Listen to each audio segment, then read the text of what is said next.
SSC GD भरती 2025 Maharashtra SSC GD भरतीचा चौथा दिवस होता। 23 ऑगस्टला एसएससी जीडी भरतीचं ग्राउंड झालं सीआरपीएफ सेंटर तळेगाव पुणे या ठिकाणी।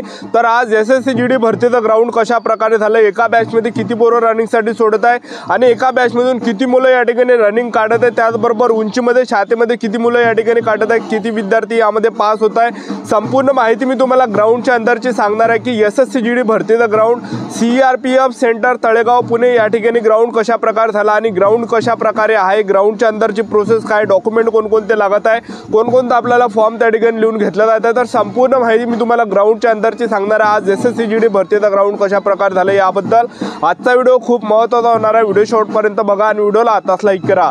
नमस्कार विद्यार्थी मित्रांनो, माझी नोकरी कॉर्नर यूट्यूब चॅनलवर मी गोपाल अनखळे तुमचं सर्वांचं सहर्ष स्वागत करतो। तर मित्रांनो, व्हिडिओचा थंबनेल बघून तुमच्या लक्षात आलं असेल की आपला व्हिडिओ कोणत्या टॉपिकवर होणार आहे। व्हिडिओ सुरू करण्याच्या आधी आपल्या यूट्यूब चॅनलला सबस्क्राइब करा, जेणेकरून प्रत्येक भरतीची अपडेट तुमच्यापर्यंत सर्वात आधी पोहोचेल। जास्त करून एसएससी जीडी भरतीच्या रिलेटेड जास्त व्हिडिओ आपल्या चॅनलवर अपलोड करत असताना 10वी 12वी पास भरतीच्या रिलेटेड जास्त व्हिडिओ आपल्या चॅनलवर अपलोड करत असतो। व्हिडिओ सुरू करण्याच्या अगोदर सर्वांना एक रिक्वेस्ट आहे, तुम्ही आपला व्हिडिओ कोणत्या जिल्ह्यातून पाहून राहिले हे नक्की कमेंट बॉक्समध्ये सांगा, जेणेकरून मला सुद्धा अंदाज लागणार आहे की आपला व्हिडिओ कोणकोणत्या जिल्ह्यापर्यंत पोहोचून राहिला। तर आज 23 ऑगस्टला एसएससी जीडी भरतीचा ग्राउंड झाला आणि ज्या विद्यार्थ्यांचा एसएससी जीडी भरतीचा ग्राउंड झाला त्यांचाच अनुभव मी तुम्हाला या व्हिडिओच्या माध्यमातून सांगणार आहे। तर पहा, ज्यांचा सुद्धा 23 ऑगस्टला ग्राउंड होतं तर ते विद्यार्थी सकाळी या ठिकाणी 4 ते 6 वाजेपर्यंत मुलांना त्या ठिकाणी जे गेटच्या अंदर एंट्रीचा टाइम आहे, सकाळी 4 ते 6 वाजेपर्यंत मुलांना गेटच्या अंदर त्या ठिकाणी एंट्री दिल्या जातं आणि त्याचबरोबर गेटच्या अंदर एंट्री दिल्यानंतर त्या ठिकाणी 2 डॉक्युमेंट त्या ठिकाणी चेक केलं जात आहे। आधार कार्ड झाला आणि हॉल तिकीट ह्या 2 डॉक्युमेंटवर मुलांना गेटच्या अंदर एंट्री दिला जात आहे आणि त्याचबरोबर मुलांना त्या ठिकाणी ग्राउंडमध्ये बसून ठेवलं जातं आणि सर्वात अगोदर त्या ठिकाणी काय होतं की मुलांपासून एक फॉर्म लिहून घेतला जात आहे।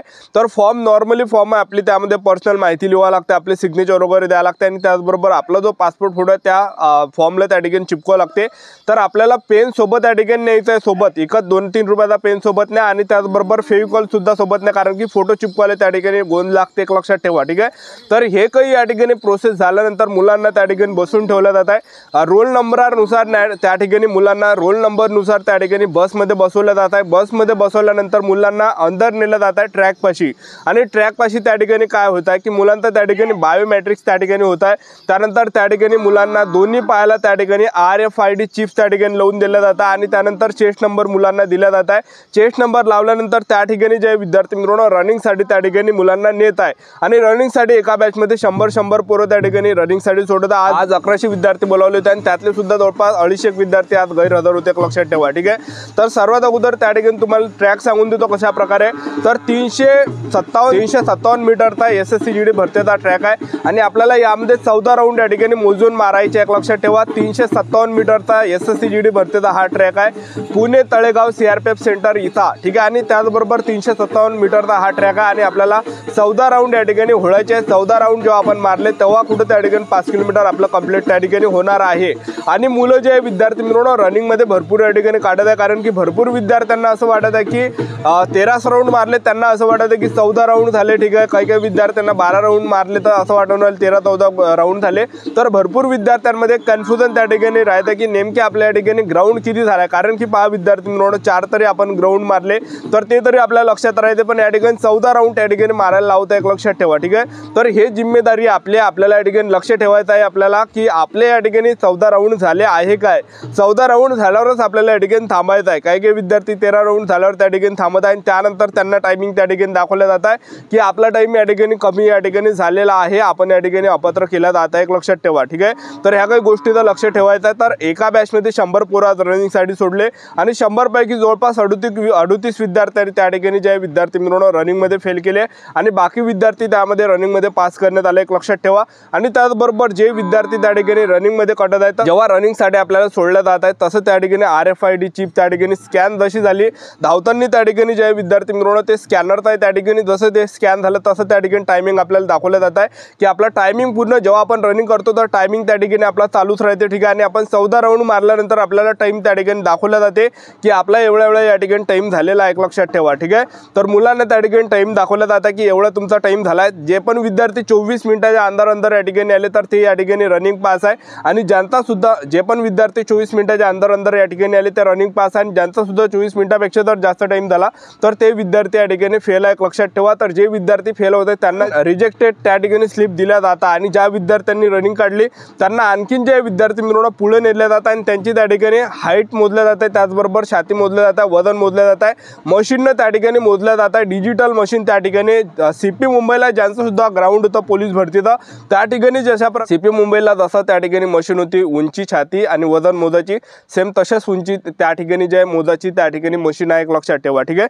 तर त्या मशीनमध्ये मुलांची उंची, छाती मोजल्या जात आहे, उंची 170 सेंटीमीटर घेतल्या जात आहे, उंची 170 सेंटीमीटर घेतल्या जात आहे आणि 170 सेंटीमीटर पेक्षा कमी जर असेल तर फेल केलं जातं, अपात्र केलं जात आहे। त्यानंतर छाती आपले 80 सेंटीमीटर घेता आणि फुगून 5 सेंटीमीटर त्या ठिकाणी भरली पाहिजे आणि वजन 50 किलोच्या वरती असला पाहिजे, 50 किलोच्या खाली असेल तर अपात्र केलं जातं, फेल केलं जात आहे, ठीक आहे। आणि त्याचबरोबर एसटी कॅटेगरीचे असाल तर 162.5 सेंटीमीटर उंची मोजल्या जात आहे, छाती 76 सेंटीमीटर फुगून 5 सेंटीमीटर त्या ठिकाणी भरली पाहिजे, ठीक आहे। तर अशा प्रकारे त्या ठिकाणी मोजलं जात आहे। तर अशा प्रकारे संपूर्ण ग्राउंडच्या अंदरची प्रोसेस आहे, एक लक्षात ठेवा, ठीक आहे।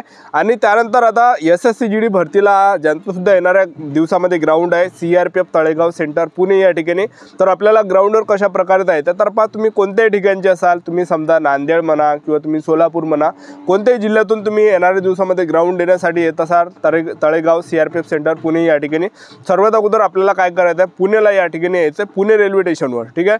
पुणे रेल्वे स्टेशनवर जसे तुम्ही आले तर पुणे रेल्वे स्टेशन पासून जे विद्यार्थी मित्रांनो लोकल ट्रेन चालूच राहते तळेगावच्या दिल्ली ट्रेन त्या ठिकाणी चालू राहते, म्हणजे अर्ध्या घंट्यानं म्हणा चालूच राहते त्या ठिकाणी, दिवसभर चालूच राहते अर्ध्या घंट्यानं।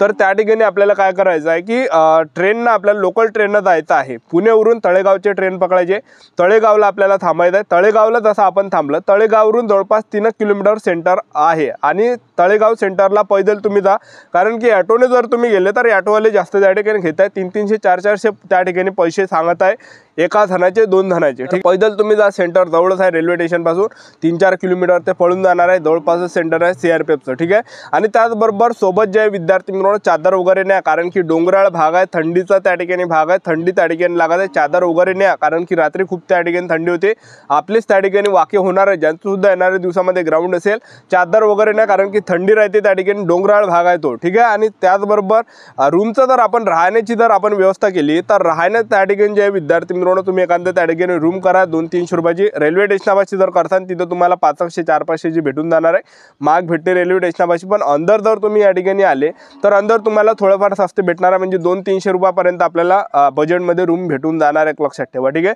200-300 रुपये जाऊ गेले पण आपल्या जीवाचा त्या ठिकाणी हाल नाही झाला पाहिजे, एक लक्षात ठेवा, ठीक आहे। आणि त्याचबरोबर जेवण वगैरे त्या ठिकाणी तुम्हाला विकत घ्यावं लागणार आहे, 80 रुपयाचं किंवा 100 रुपयाचं जेवण आपल्याला त्या ठिकाणी भेटणार आहे विकत, एक लक्षात ठेवा, ठीक आहे। तर अशी प्रोसेस आहे SSC GD भरतीच्या, एक लक्षात ठेवा। तर आज जे रनिंगमध्ये जे पोरं या ठिकाणी पास झाले तर जवळपास 60-62 विद्यार्थी या ठिकाणी रनिंगमध्ये पास झाले आणि त्याचबरोबर त्यामधले सुद्धा उंचीमध्ये या ठिकाणी जवळपास 5-10 विद्यार्थी कडत आहे, छातीमध्ये सुद्धा 5-10 विद्यार्थी कडत आहे आणि वजनामध्ये सुद्धा काही या ठिकाणी विद्यार्थी कडत आहे, म्हणजे जवळपास 20 विद्यार्थी, त्यामध्ये 15-20 विद्यार्थी उंची, छाती, वजनामध्ये या ठिकाणी कटत आहे, तर जवळपास 50 विद्यार्थी या ठिकाणी क्लिअर निघत आहे, ठीक आहे। तर अशी प्रोसेस आपल्या YouTube चॅनल सबस्क्राईब करून ठेवा, व्हिडिओ अपडेट देत राहणार। आजच्या व्हिडिओ थांबतो, भेटूया नेक्स्ट व्हिडिओमध्ये। जय हिंद, जय